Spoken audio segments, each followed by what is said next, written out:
Garden.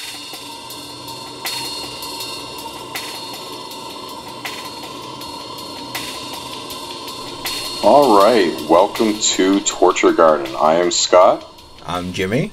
And I am very, very excited about today's conversation. As am I. Because I love, we're going to be talking about Kamasi Washington's new EP. I have been stoked for ever since I heard the Epic. I've obviously that was a lot of music to handle. Kamasi Washington, saxophonist, really well established in terms of being a great player. I mean, he was a part of like a Grammy, almost like summer camp workshop thing when he was a little bit younger. He's won awards. He's won. He's been well recognized in terms of the technical prowess. Yeah, technical prowess. What am I trying to say? Like almost like the scholarly. He's well known to like the scholarly circles of jazz and whatnot. And he's a session musician. He has done some stuff. He recorded sax for To Pimp Butterfly, and then for Damn for Kendrick Lamar. He's worked for the Brainfeeder guys, Thundercat, blah blah blah, stuff like that.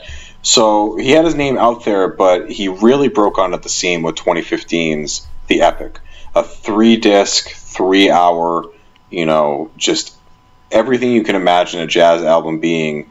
It touches upon that, and immaculately composed. It stays engaging throughout all 3 discs. Yeah, that's where we disagree. Well, okay. Well, we're allowed to be wrong about some things, Jimmy, I guess. Well, no. To clarify, I do not think any of the music on the album is bad by any means. I like all of it. It's just that if you expect me to listen to 3 albums worth of jazz all in a row, you are very sorely mistaken. I admire Kamasi a lot, and I think everybody on that album does a great job. But it is way too long for just a single listen. It is just it borders on intolerable for me because I just that is just way too much music. It would be like. Yeah. If one of your favorite, it'd be like if Black Flag had recorded an album that was 2 hours long. Would you really want that? Depends, I guess. I mean, maybe Black Flag wasn't a good example. I just despite I just think it's a lot to expect. And this is someone who I like getting through Bitches Brew. But even Bitches Brew has its moments that it's just a little long. But 3 albums, it just destroys me every time. To the point that in my iPod now I have it under 3 different albums because I just can't stand listening to the whole thing at once.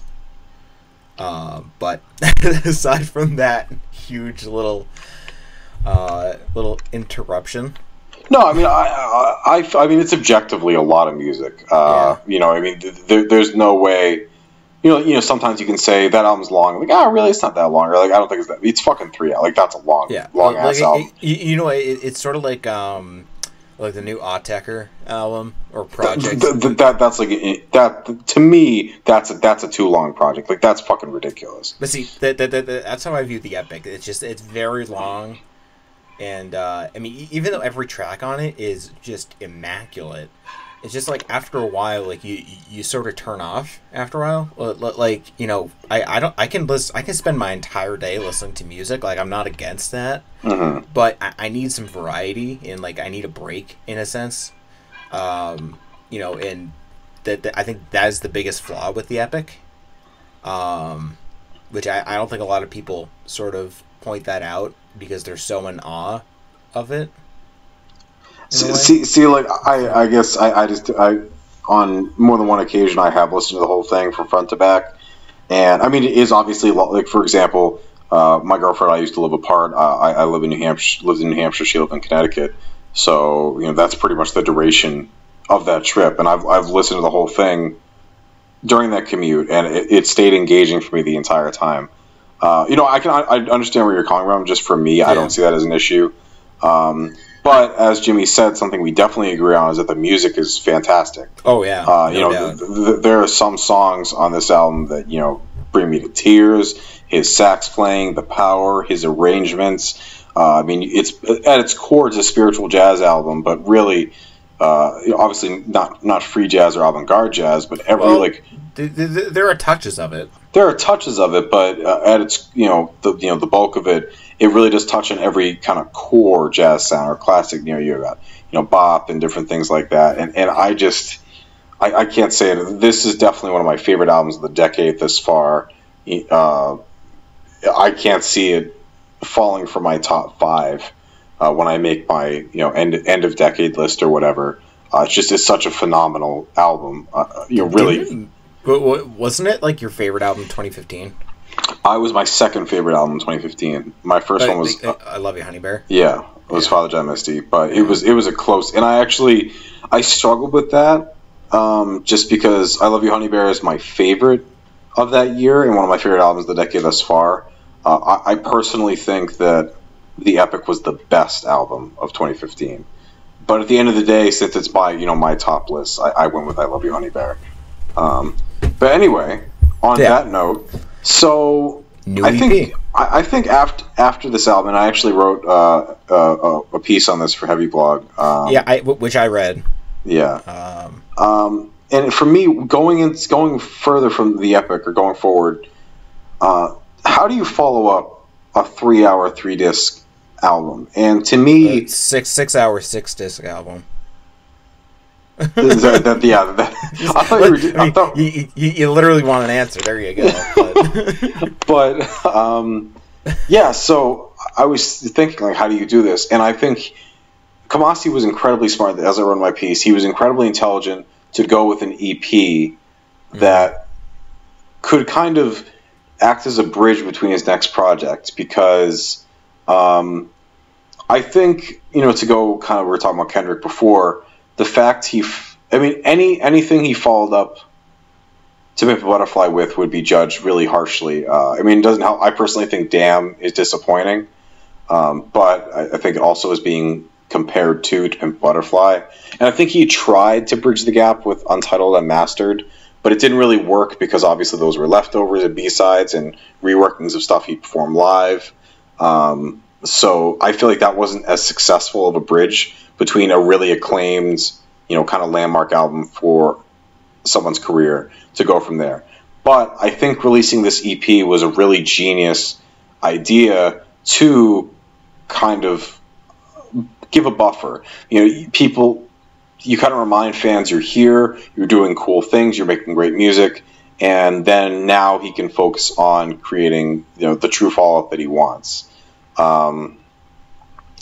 So I've kind of talked a lot. My voice is getting tired. So Jimmy, I want to throw over to you and say, what did you think of the EP?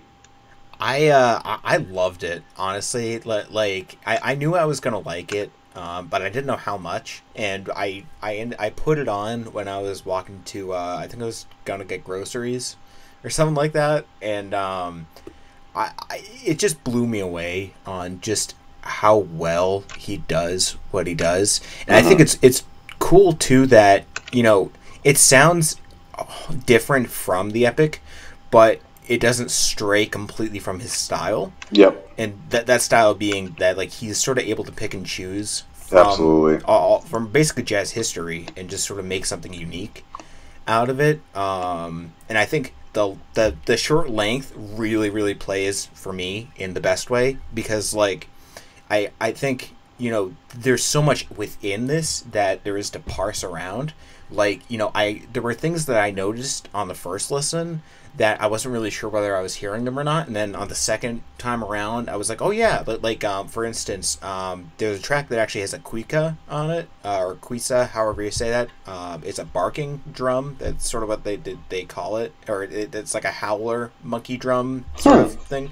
It actually shows up in Bitches Brew and Live Evil a lot. But you can hear it faintly in the background in this, as well as And this was something I actually, when I think about what I remember from the Epic, I didn't hear a lot of was like sort of Latin percussion, Yes, um, absolutely. which not to say Latin percussion as in the instruments themselves, but the way they're used. Yep. Because Latin jazz has this sort of grooving rhythm to it that is very much very singular to itself. That I didn't hear a lot in the Epic, but I mean, to be fair, I have not listened to the Epic a lot lately. Um, but I heard it a lot here, and I really liked the addition. Um, I do have some qualms about this album, though. I really, it only comes down to one, and it's the track perspective. I actually like. So about 1 minute into it, there's this great introduction, but about 1 minute into it, when the real riff starts and the real track starts, it's a little. I think even to say a little is even cutting it. It's very smooth, and it's way too slick for me. Like it reminds me of like late era Miles Davis, where it gets like almost intolerably smooth. And like, to be fair, this only lasts for like maybe a minute, maybe two. But Hmm. that really took that was probably the worst part of the album for me. And I mean, that's saying like 2 minutes out of 31 minutes. Like I think that's pretty good. Just to be fair, but that's really my only complaint. I really liked how he was able to put in a political message through this without beating you over the head with it, which I sort of felt like he sort of did that in the Epic sometimes. Um, but I think part of that is just because the Epic's so damn long. But like I like the message in this as well. Like I love how and you can hear it in the music itself. That the title really, really, really means something, because he's taking all these different styles of jazz, and he's like he's sort of looking at the world today, and he's saying, I get that things are not good right now, but the real important thing is that all these things together is what makes us. And like it sort of reminded me of like a yin yang, because like the only way yin yang is made is through the harmony of opposites. And and I'm not saying that black and white people are complete opposites. We aren't, but it's our differences that make us beautiful. Hmm. And I think having those play with each other is what was the important part of this. And I love seeing that in this. But I think I think this is where saying that, like, I am not a political person. I do not like political music for the most part. Um, and like really honestly, most political music that's come out this year has really really pissed me off, because most of it is just whining. But I really liked what he said in this, but it's not even like you need to take it like that, because you can just completely disregard it. It's just a really great jazz album without it. Hmm. And yeah, I think it's great. I'm a little worried that people will sort of forget about it when Kamasi's next project comes around, because it's an EP, which is I really feel like that's going to happen, just considering how big the Epic was. Which is sort of a shame, because I think that this is a good little chunk of music, and I mean it's easily the best jazz album I've heard this year. Well, Cameron Graves put out a really really good debut this year too, but Kamasi might beat that. Hey, Cameron Graves is actually on this album too, though, on Hmm. piano. Um, Actually, I think everybody from the Next Step is back in this thing, right?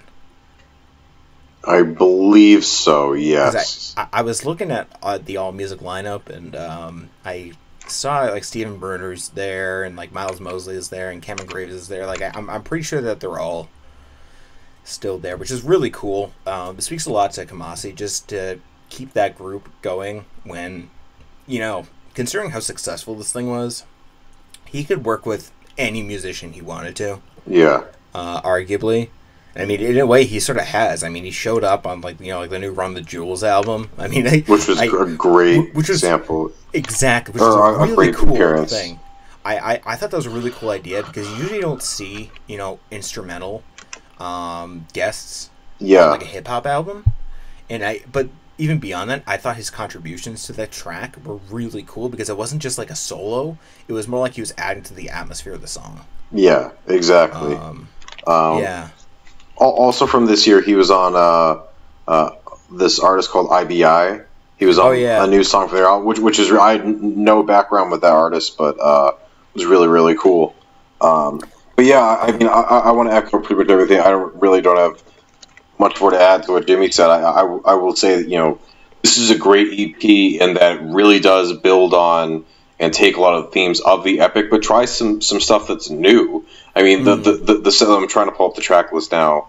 The second track on here, Humility. Yeah, it's the short too. It's literally by far the shortest track he's ever made. It almost had it's an intersection of spiritual jazz and like big band.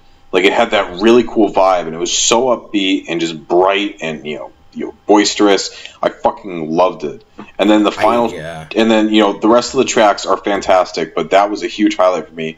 And then Truth is just again, oh my god, Truth is so good. Such an exceptional song. I love how he uses I'm not a huge fan typically of vocals in jazz, but the way he uses that gospel choir as an instrument is just it's gorgeous, and the crescendos he builds, and then obviously his playing throughout is fantastic. And I know you go ahead. I was gonna say obviously I'm fanboying, but I love how this man makes jazz. It's just everything I want jazz to be.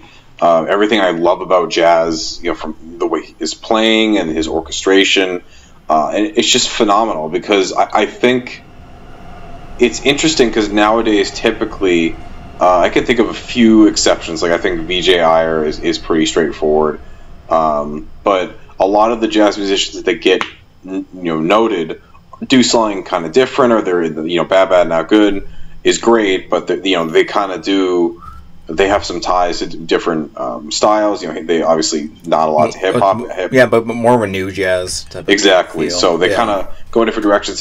All the jazz artists you see kind of are not necessarily standard jazz, which is nothing wrong with that. But it's great to see how much acclaim, so many caveats, but really someone who's approaching jazz as jazz and just making it exceptionally well is fantastic. I agreed. I just like Truth, those chorus vocals are so fucking incredible for me. It's probably the closest I've come to wanting to cry listening to Kamasi Washington, and I know this is weird because I remember you always tell me that you would cry and ask him. Yes. And I never felt that, and it wasn't it wasn't that I didn't find the music powerful. It's just it didn't for some reason the chorus vocals in Truth really hit me. I think it's I think what makes this thing really cool is that it's a suite. It's a 6-part suite of music, and so you can see certain little themes pop up throughout the album, but they never I don't want to say they never outstay their welcome, but they never feel stale.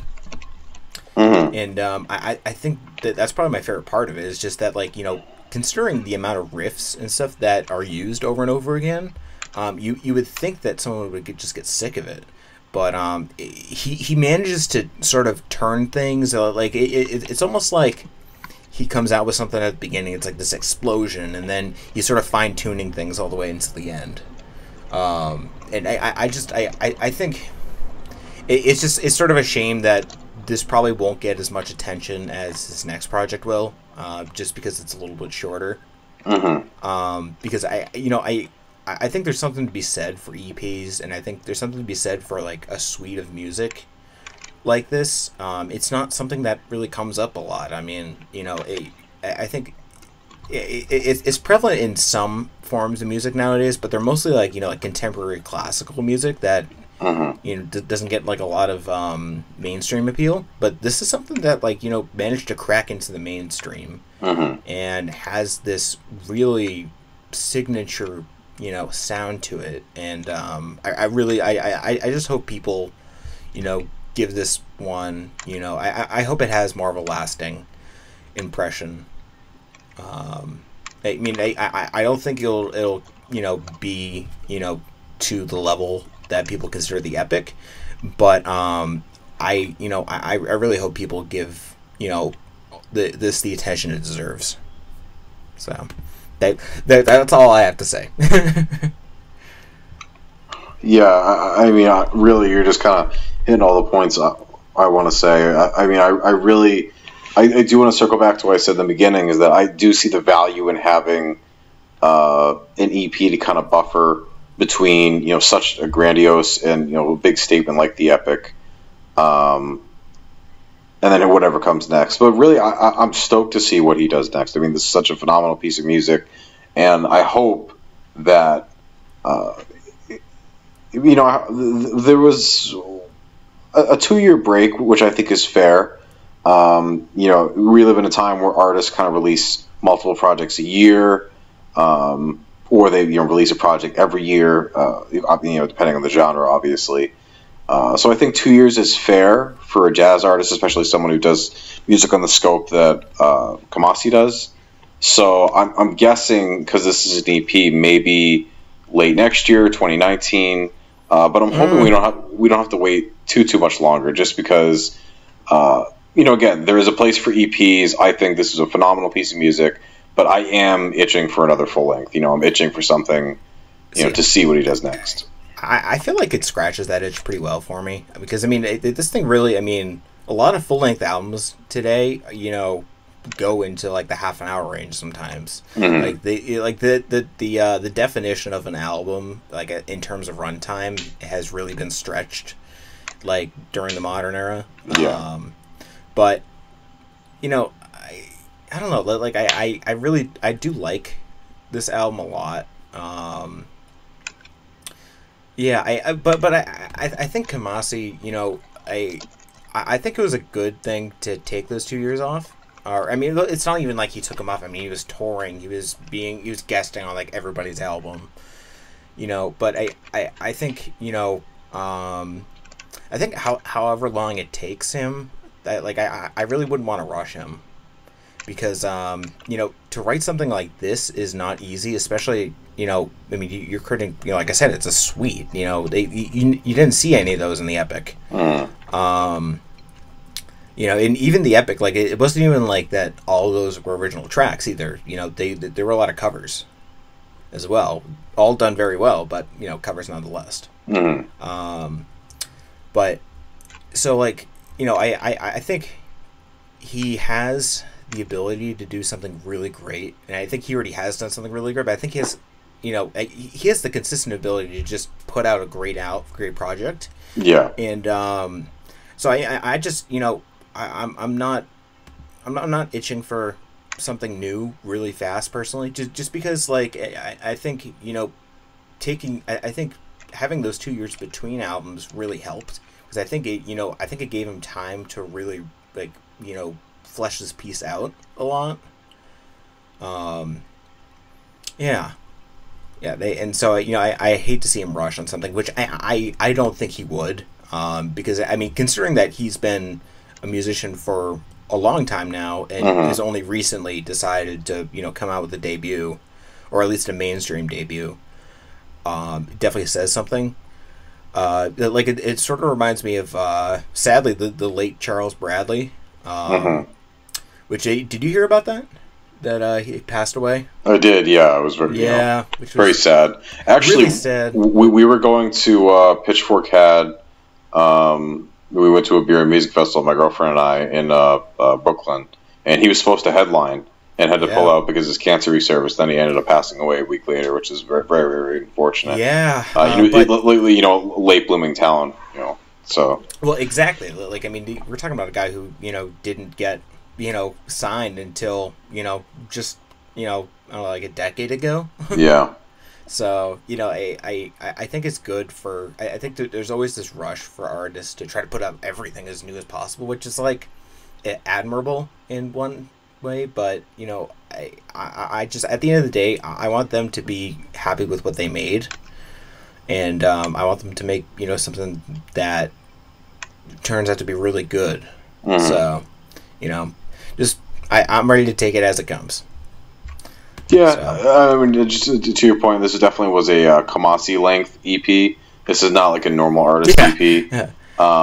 And, you know, this definitely does scratch that itch for now.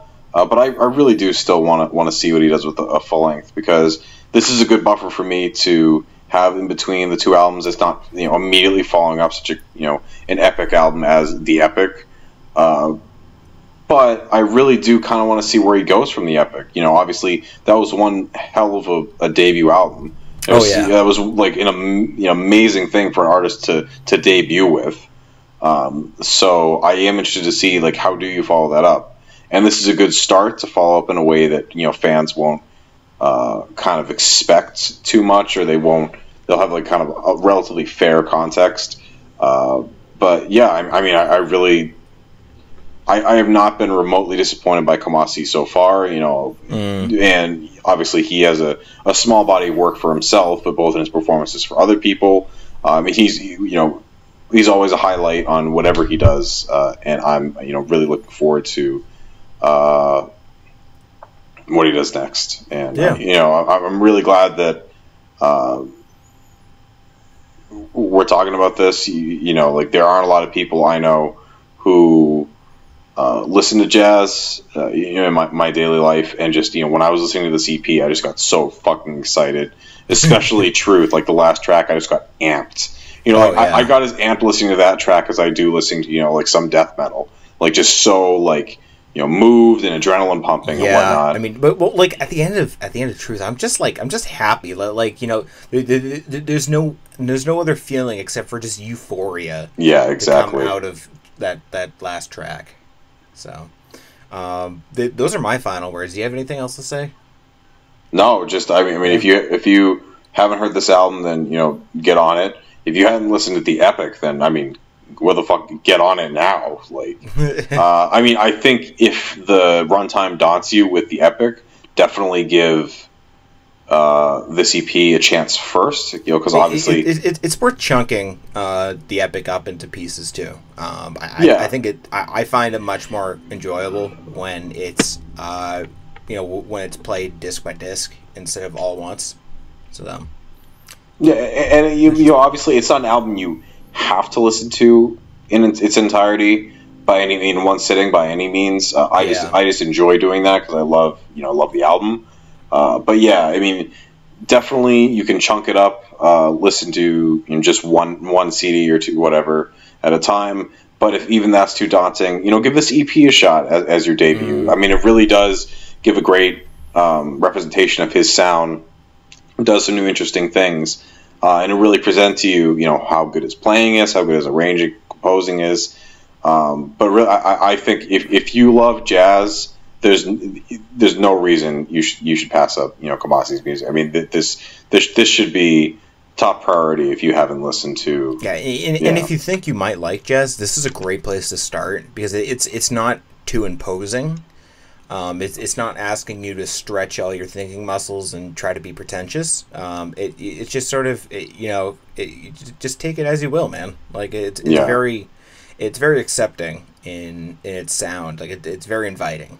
So exactly. Yeah. All right. So thank you very much for listening, and you know, have a great day. And if you haven't listened to this yet, then just do it. Yeah. All right. See you. All right. Bye. Torture guard.